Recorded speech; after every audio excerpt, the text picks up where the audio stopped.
There were 3 of them and I was 9, and the cobbles under the gas lamp were wet enough to take the skin off my knees when they put me down on them. I remember the cold of the stone more than the fists. I remember the smell of the lamp oil overhead, that thick, sweetish reek the night men carried up the ladders, and I remember my own voice asking them to stop, which was the most useless sound a boy ever made on Carriage Row. They were not listening. They had not come to listen. They had come for the pennies in my apron pocket, and they were going to have them whether I lived through the having or not. I am an old man now. My hands shake when I lift a teacup, and the grandchildren laugh at me for it, and I let them because a man who has been given more years than he was ever owed has no business begrudging a little laughter. But I can shut my eyes here in this warm room, 60 years on, and put myself back on those cobbles in the wet, with the big one's knee in my back and the smell of the oil and the fear going through me like cold water through a cracked cup. I can take you there. I have never taken anyone there before. I think it is time. My name does not matter to the story, though it mattered a great deal to me getting it, since for the first years of my life nobody troubled to give me one that stuck. The street called me Sparrow because I was small and quick and always underfoot, and Sparrow I was. I had no mother that I could remember and no father at all, and I lived where the boys like me lived, in the gaps of the city, under the arches by the river when it was dry, in the doorway of the shuttered chandlery when the watchman there was kind, anywhere a small body could fold itself out of the wind. And I worked. I want that understood because people hear orphan and think beggar, and I was never that. I had a trade such as it was. I was a bootblack. I had a box my friend Tom had made me from a broken crate, with a brush and a tin of blacking and a folded rag, and I had a corner. The corner was everything. The corner was the whole of my fortune. It stood at the mouth of Carriage Row, where it opened onto the great paved forecourt before the palace gates, and it was the best corner in the lower city, because the fine people came through there on foot from their carriages to gawp at the gates and the guards, and fine people have boots, and fine people in a generous mood will pay a copper to have those boots made to shine before they walk where they think important men will see them. I had not come by that corner easily, and I will not pretend I had a right to it any the world would recognize. But I had held it a year, by getting there before the dawn lamps were doused, by working faster and cheaper and with a brighter polish than any boy who tried to crowd me, and by being, I confess, a little bit charming in the way a starving child learns to be when his supper depends on it. A gentleman likes to feel he is doing a kindness. I let them feel it. I touched my cap and called them sir, and looked up at them with the open, clean face I had practiced in the black water of the gutters, and they paid me, and that was how I ate. And every day I worked that corner, not 40 feet from me, there stood a guard. I should tell you about the guards, because to understand what happened you have to understand what they were, and what I thought they were, which was not the same thing.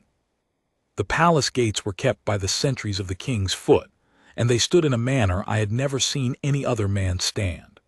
I lived in a city of motion that never once held still, porters and hawkers, and the clatter of wheels on stone, and the cabmen cursing, and the whole tide of it surging past my corner from dark to dark. And in the middle of all that motion stood these men who did not move. Tall as doorways in their bearskins, scarlet coats brushed to a glow, the brass of their buttons throwing back the gaslight, white gloves on the long rifles, faces forward and still as the faces carved over the gate. We boys had a great deal to say about them, the way children do about anything large and silent and out of reach. We said you could shout in their ears and dance before them and they would not so much as blink.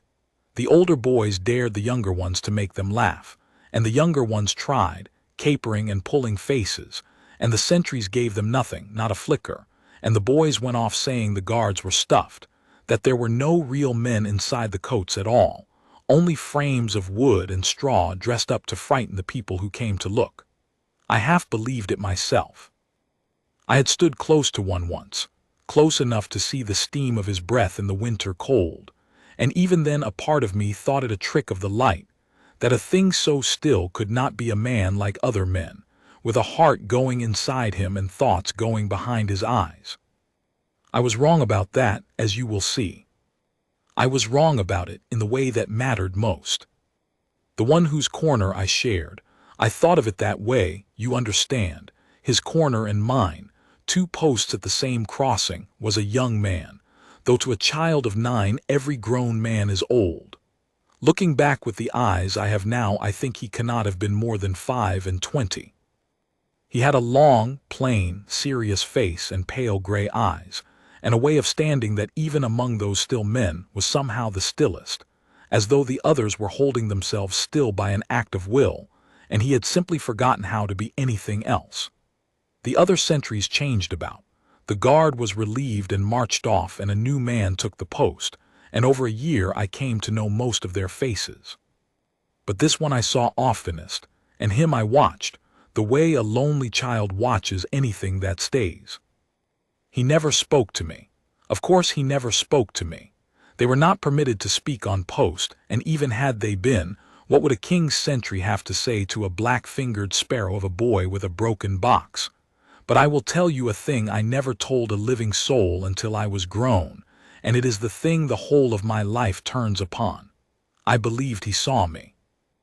Not looked at me. He never once turned his head, never once dropped those gray eyes from the middle distance to my small, busy figure on the stones.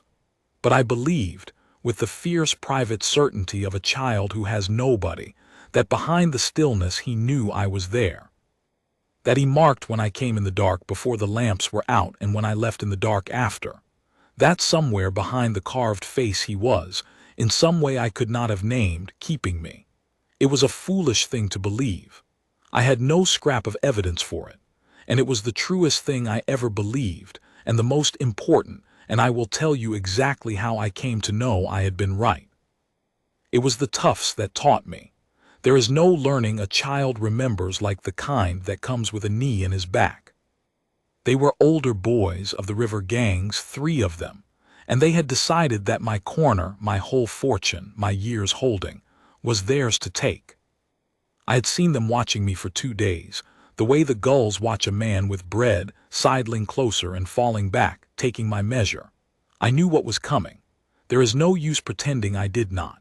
A street child has a sense for it the way a mouse has a sense for the cat, and mine had been screaming at me since the morning they first leaned against the chandlery wall and watched me work with their flat, cold eyes. But where was I to go? The corner was the whole of it.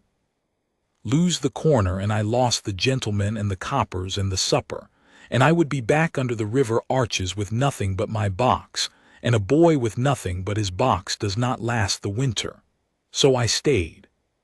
I worked my corner and I kept my back to no one, and I prayed, in the wordless way of a child who has never been taught a prayer, that they would lose interest. They did not lose interest.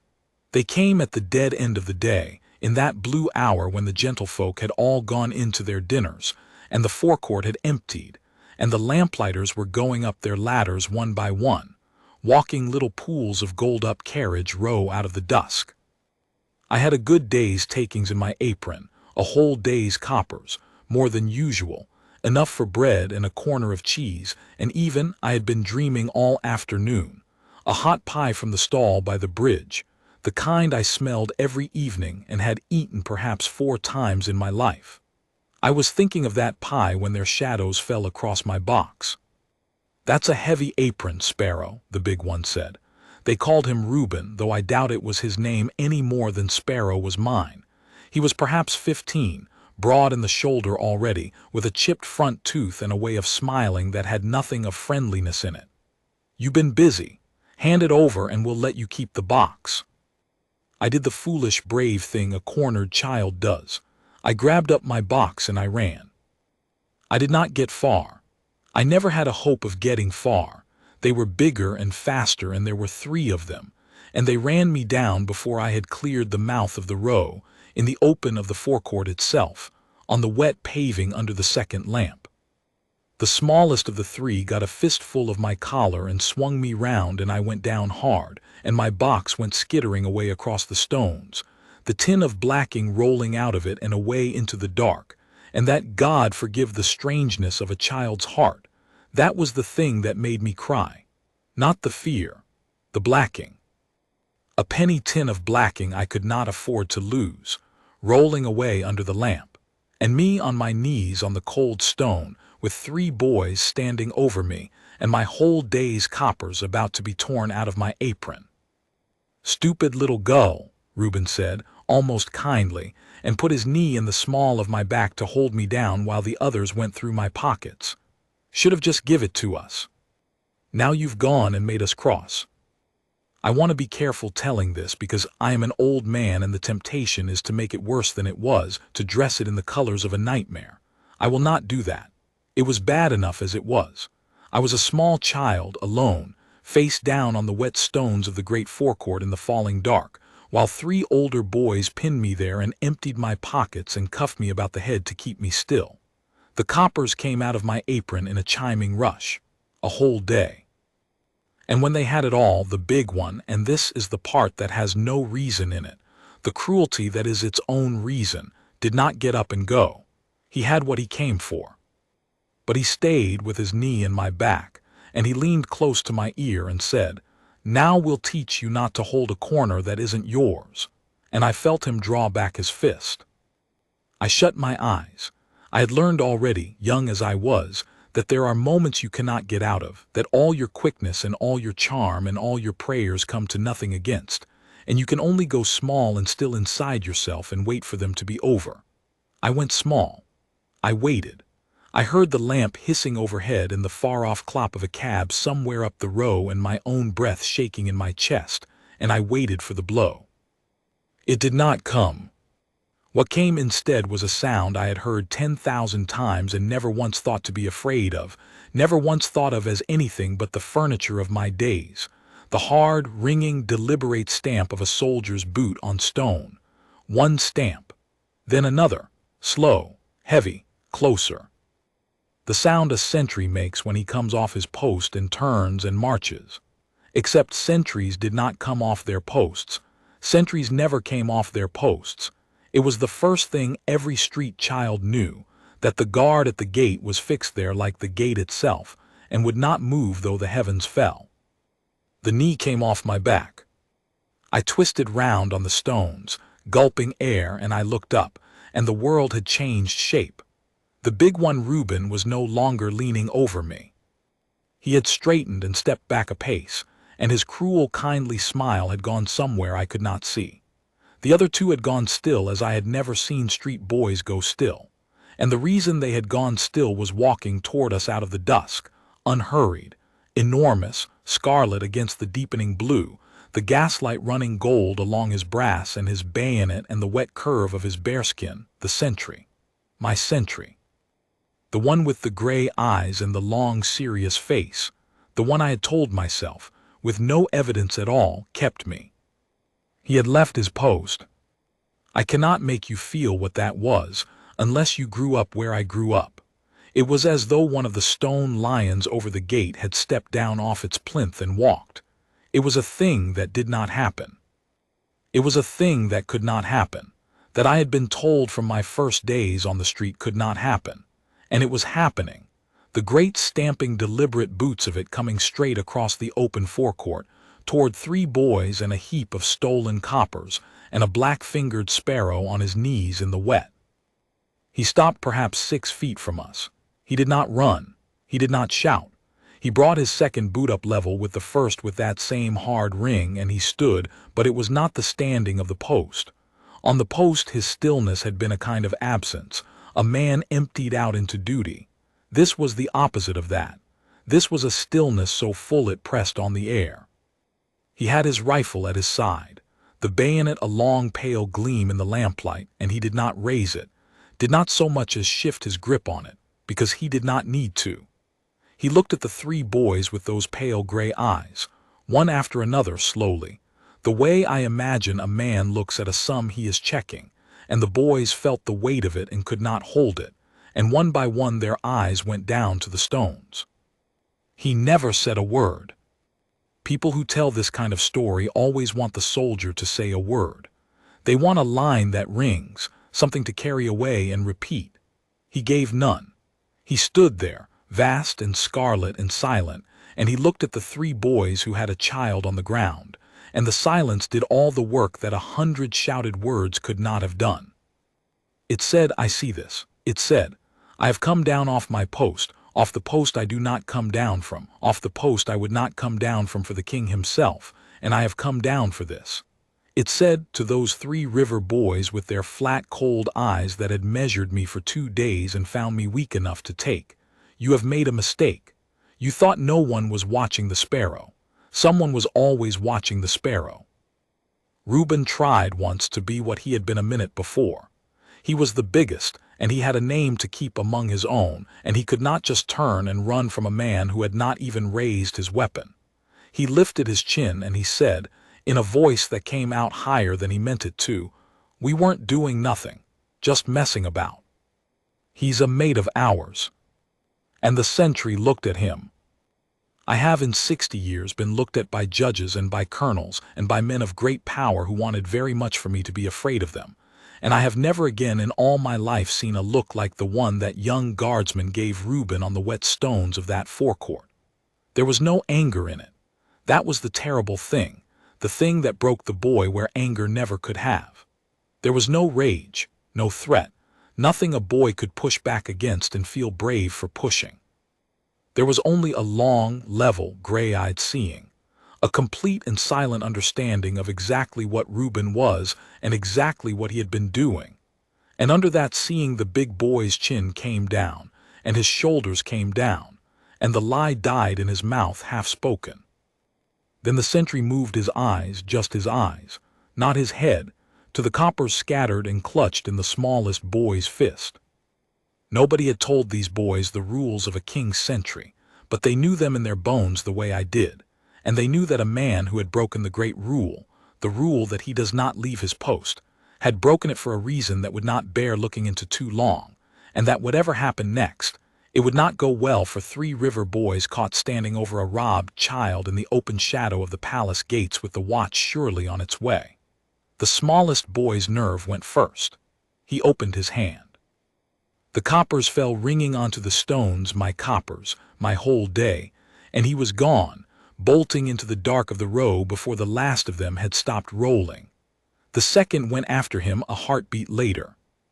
And Reuben, big Reuben who had a name to keep, looked one more time at the silent scarlet wall of the man before him, and at the child on the ground he had been about to strike, and something in his face that I was too young then to read and have spent a lifetime since learning to recognize shame, the first clean cut of it passed over him. He did not run. He walked. Backward at first, then turning, walking quick with his head down, away up Carriage Row and out of my life forever.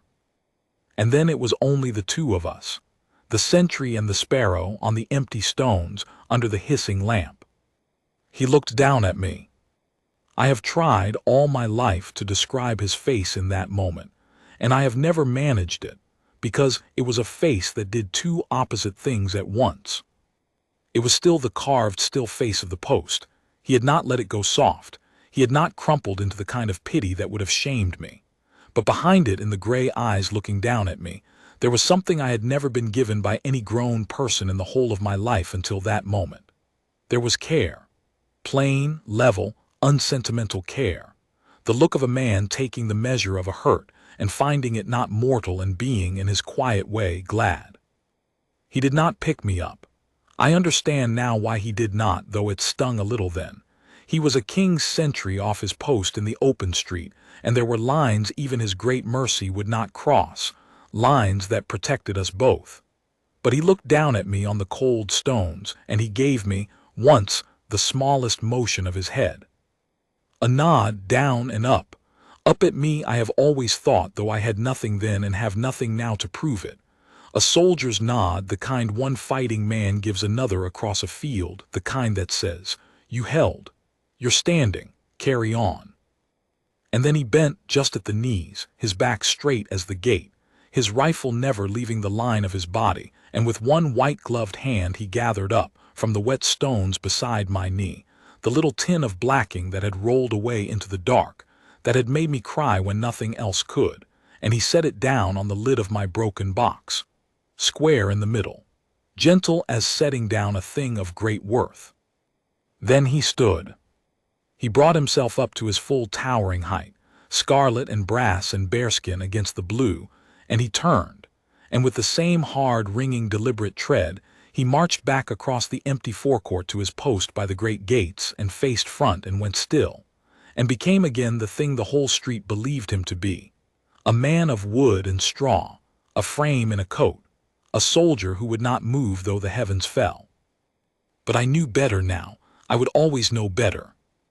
I knelt on the stones, and I gathered my coppers one by one back into my apron with my black-fingered hands, and I picked up my box with the blacking sitting square on its lid, and I looked across the forecourt at the still scarlet figure that had come down off the wall for me. For me, the sparrow, the gull, the nameless boot-black nobody in the whole of the city would have crossed a street to help. And I understood with the whole of my small, battered heart that I had been right. That all the long year I had told myself the foolish, unprovable thing, the thing I had no evidence for, the thing the older boys would have laughed me out of the arches for saying, I had been right. He had been keeping me. I did not sleep that night, under the chandlery doorway with my box held against my chest like something holy. I lay and looked at the strip of lamplit sky over the river, and I turned it in my mind, the great impossible kindness of it, and somewhere in the turning a thing happened in me that I did not have words for then, and have spent the rest of my life trying to deserve. I will try to give it to you plainly, because it is the whole of why I am telling you any of this. A child who has nobody learns, very early and very deep, a single fact about the world, and the fact is this, that he does not matter, that he can be hurt and robbed and put down on the cold stones and nobody, anywhere, will trouble to lift a hand. It is not a thought a child has in words. It is the water he swims in. It is the floor under everything. And on that night, on those cobbles, a man whose name I did not know, who owed me nothing, who was forbidden by the strictest discipline in the whole of the kingdom to so much as turn his head. That man left the post he would not leave for kings, and crossed the open stone, and put himself between me and the fists, and gave me back my coppers and my blacking and a single soldier's nod. And in doing it he reached down into the deep dark water I had been swimming in all my life, and he changed the floor under everything. He told me, without a single word, that I was wrong, that I did matter, that somebody somewhere was watching the sparrow and would come down off the wall. You cannot know what that does to a child. You cannot know what it builds. I went back to the corner the next morning, before the lamps were doused, and I worked it. The toughs did not come again. Word travels on a street faster than on any wire, and the word that traveled was that the sparrow on the forecourt corner was, by some arrangement nobody could explain, under the eye of the king's own sentry, that a boy had robbed him in the open and a guard had come down off the wall, and that whatever that meant, it was not a thing you wanted to find out the meaning of for yourself. They left me alone after that, all of them. I held that corner without a fist laid on me for 3 more years, and in those 3 years I was, by the measure of the street, almost rich. I ate every day. I bought a second brush, and then a second tin of blacking, and then a coat with no holes in it, and then, in time, a thing I had never owned before in my life, a future, a small one, a street boy's idea of a future, but mine. And every day I worked that corner I looked across at the gates, and most days he was there, my sentry, scarlet and still, and I learned the rhythm of his reliefs and his hours, and I never once spoke to him, and he never once spoke to me, and the great unspoken thing went on between us across 40 feet of paving, year upon year. I took to keeping his corner the way I imagined he kept mine. If a tourist dropped a glove, I ran it down for them so they would not litter his forecourt. If a drunk came reeling toward the gates, I steered him off another way before he could make a fool of himself in front of the post. I did not do these things for thanks. He could give me none, and I wanted none. I did them because he had shown me what a man does when he stands a place. A man does not only stand it. A man keeps the things that pass through it. I had been a thing that passed through his, and he had kept me, and I meant to be the kind of person who kept things too. It was the first thing I ever decided to be. I will pass over the next years quickly, because they are mine and not the stories. I will only say that the future I had begun to build did not stop building. A gentleman whose boots I shined every Thursday, a printer, a kind, gruff widower with ink in the creases of his hands, took to talking to me, and then to bringing me a bun, and then, one cold morning when he found me coughing, to asking where I slept. And when I told him truthfully that I slept in a doorway, he was quiet a long moment, and then he said that a boy who could hold a corner and keep his accounts in his head and look a man in the eye could do better than blacking boots, and that he had a press that wanted a sharp pair of young hands, and a room above it that wanted a body in it, and would I come? I went. I will not pretend the leaving was easy.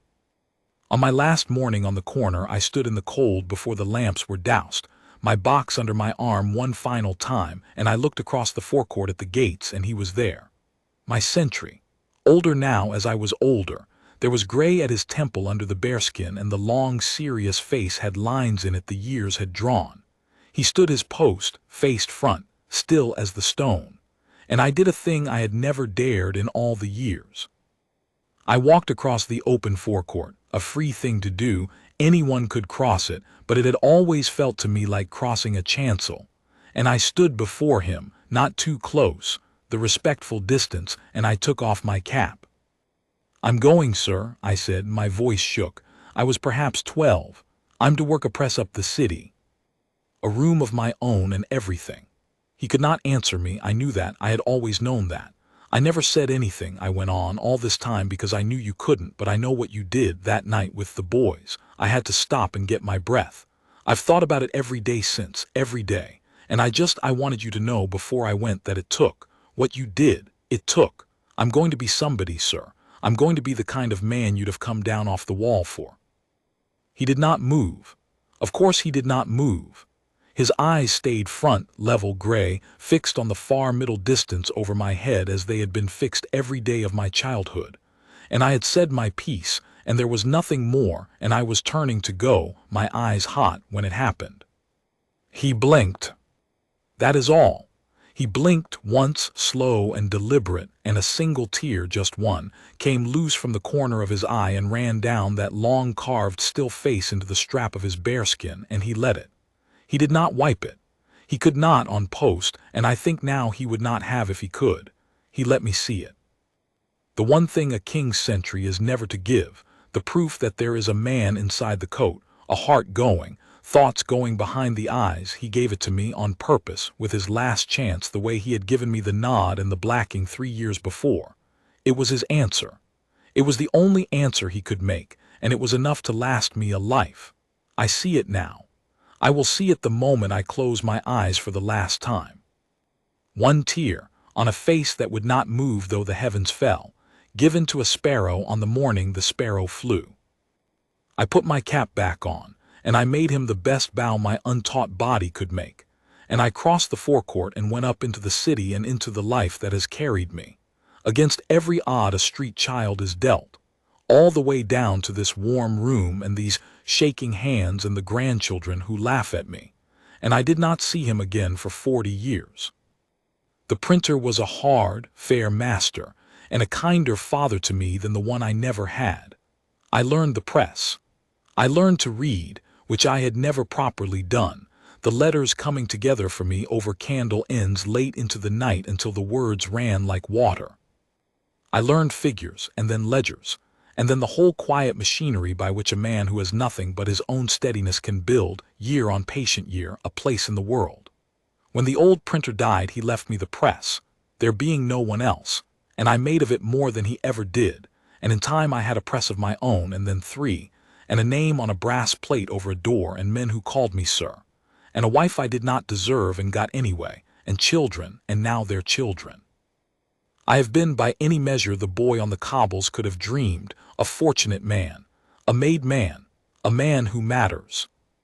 But here is the thing I have never been able to leave alone, the splinter under the skin of all that good fortune. I never knew his name. The man who built me, for he did build me, That one act on the wet stones was the cornerstone everything else was laid upon. I did not so much as know what he was called. I had been a child, and children do not think to ask. By the time I was a man with the means to find out, the years had closed over it. The household kept its sentry's names close, and the boy who could have pointed him out to me was long since the man who could not remember which of 100 scarlet figures across 40 years had been the one. I made inquiries. I confess I spent more on them, over the decades, than I have ever told my wife. They came to nothing.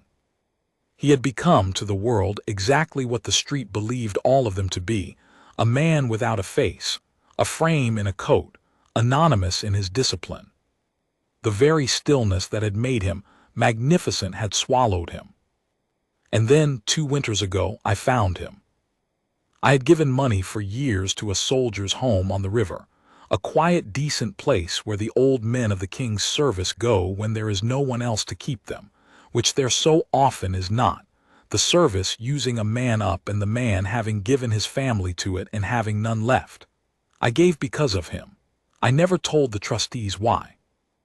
I would go, once a year on the worst day of the winter, and sit a while with whichever of the old men wanted company, and read to the ones whose eyes had gone, and it was on such a day, in such a chair, by such a bed, reading the day's paper aloud to a deaf old soldier who I am not sure heard a word, that I looked up, and across the long room by the window where the gray river light came in, there was an old man in a chair with a blanket over his knees, very upright still, very still, looking at nothing in the middle distance, and I knew him. I cannot tell you how I knew him. The bearskin was 40 years gone and the scarlet with it, and the long serious face had fallen in the way old men's faces fall, and the gray at the temple had gone to white over all of it. But the eyes were the same level gray, fixed on the far nothing, and the stillness was the same, that stillness so full it pressed on the air, and my heart turned over in my chest exactly as it had turned over on the cobbles when I was 9 years old, and I got up, and I crossed the long room, and I will tell you, my legs were not steady, and it was not the age in them. I stood before his chair, the respectful distance, and I took off my hat, the way I had taken off my cap, and I waited for him to lift those eyes to me, and he did slowly, the way a man does who has long since stopped expecting anyone to be standing there. "I don't expect you'll remember me, sir," I said. My voice was the voice of a man of 60, and it shook like the boy of 9. "There's no reason you should. It was a very long time ago, and I was very small, and you saw a great many people across that forecourt over the years." He looked at me. The gray eyes moved over my face, the good coat, the white hair, the hands that had not blacked a boot in half a century, and there was nothing in them but the polite patience of an old man for a visitor he does not know, and my heart began to break, because of course he did not remember. Why would he remember? It had been one evening in a life of 10,000 evenings, one boy among the numberless boys, a thing so small to him that he had likely forgotten it before the lamps were lit the next night. "I had a corner," I said before the breaking could finish. "On Carriage Row, where it opens on the forecourt, I was a boot-black, just a boy. And one evening in the blue dark, 3 of the river toughs got me down on the stones, after my pennies, and they had them, and the big one drew back his fist too.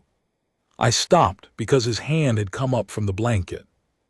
It came up slow, an old man's hand, the knuckles swollen and the skin gone thin as paper, and it reached toward me and stopped, trembling in the air between us, and his face, that long still carved face that had not moved though the heavens fell, his face came apart, all at once, the way a wall comes down, and he said in a cracked old whisper, the first words I ever heard him speak in my life.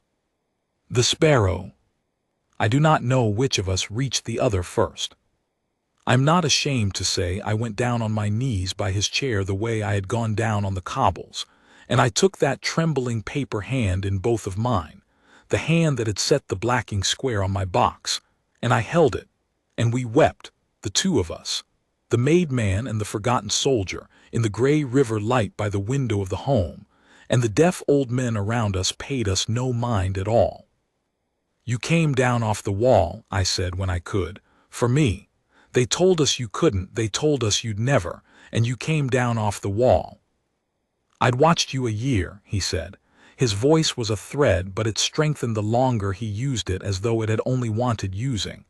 "Before the lamps you'd come. After the lamps you'd go, so small. Working that corner like a little man." He stopped, gathering breath. "We're trained to it, you know, to see everything and move at nothing. It's the whole of the trade. A man could fall down dead at my feet and I'd not break the line." His gray eyes found mine and held. "But there are things, son. There are things a man cannot stand and stand. I'd told myself for a year I'd not move for you, that it wasn't my place, that the post was the post. And then I saw them get you down, and I saw his fist go back over a child on the ground in the dark, and I found I was already off the wall before I'd decided to be. My boots had decided for me.